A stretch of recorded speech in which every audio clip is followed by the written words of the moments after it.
have to talk about ashwagandha because it has become such a popular supplement out there. And on one hand, I'm very excited to hear Ayurvedic supplements and herbs gaining more popularity.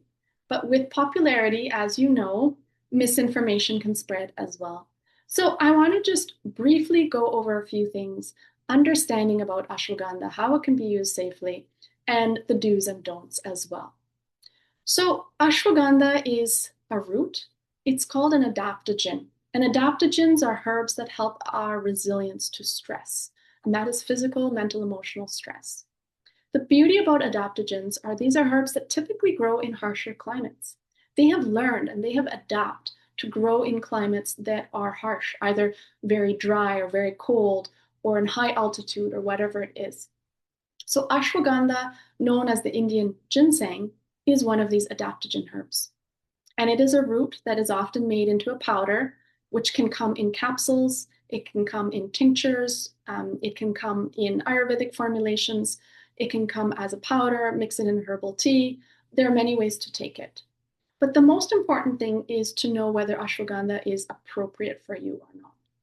I'm not the one who can tell you that for sure to take it or not.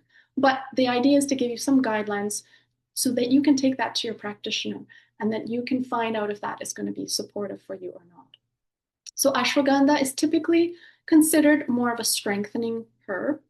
It helps with stress. So it helps your body manage stress better. And what that means is that there is a little bit more resilience. Have you felt those situations where someone said something a little bit critical to you and you don't feel good, and that sits with you? And it sits with you to such a point that you don't want to eat your dinner. You're thinking about it. You're trying to have those distractions and going on your phone and looking at other things, but something does not feel right in your system. So when we have that kind of stress, we're not able to process it. This is where we need that resilience to have that buffer, to be able to manage and process the stress better. You have those people who are in these situations and they can continue on with their day, and then they can carry on and they can come to work next day as if nothing happened because they have strong resilience. So what I'm trying to say here is ashwagandha is one of these herbs that help strengthen resilience. And they also help your body with cortisol production. Cortisol is one of your stress hormones, and it's a good thing. It's something that we need to help us wake up, to feel energized.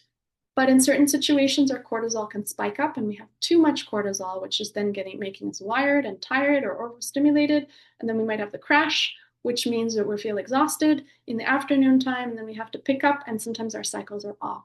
So that cortisol should be regulated nicely. It should flow in a nice way in the morning, in the afternoon. There should be a flow with cortisol. But for many people with stress, our cortisol is all over the charts. Now, ashwagandha is one of these herbs that has actually shown to help with your body not needing to overproduce cortisol and helps regulate cortisol production, which then helps you with regulating stress. Now, the last thing that I want to speak about is that ashwagandha is considered more of a heating herb. The virya is heating. Now, a lot of us aren't familiar about the qualities of herbs, and this is why I want to bring this up. Ayurveda has a deep understanding about not just the action of what the herb does, it also has an understanding of the quality of those herbs. Now, ashwagandha tends to have more of a heating quality, which means that if you are more of a heated body type, which is typically more of a pitta individual, this can be a little bit more stimulating or heating in your body and may not work as well for you. If you are more of a vata type or a kapha type, which tends to need that heat to get going, then ashwagandha typically is better advised for those dosha types. So when we understand our dosha type, when we understand what's going on in the body, now we can pick the herbs more according to the constitution. And this is one of the most important things that I do in practice when I'm seeing patients. We're looking at your constitution, we're looking at your dosha type. We're getting a good understanding of you first before we go into the treatments. But what happens is a lot of people are just jumping into taking the treatments. Even if it's natural, a friend has said it or they've seen something online, let me try it. Now, typically that's not going to cause harm, but it can cause imbalance. And if it's not done properly, this is going to throw your system off. And I'll give you an example. A lot of people have tried when they take ashwagandha They might do it, but they might take it at night and then find that they cannot sleep. They feel too energized and cannot sleep. But for some other people, they might find that I take the ashwagandha and I have such a deep sleep. I feel so balanced and relaxed. It's the same herb, the same dosage, but it's working differently in each body type. So when we understand this, we'll be able to understand what are the adaptogens that are going to work for you. Is it going to be ashwagandha? Is it going to be a combination of shatavari or rhodiola or other ginsengs? There's many amazing adaptogens out there. And when we're looking at what's best for you, we're customizing it based on your health concerns, based on your dosha type, based on how that herb is going to work with you.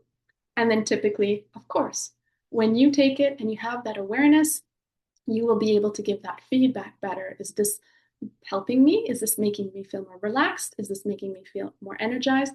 That feedback then helps me determine what kind of dosage, when are we going to take it,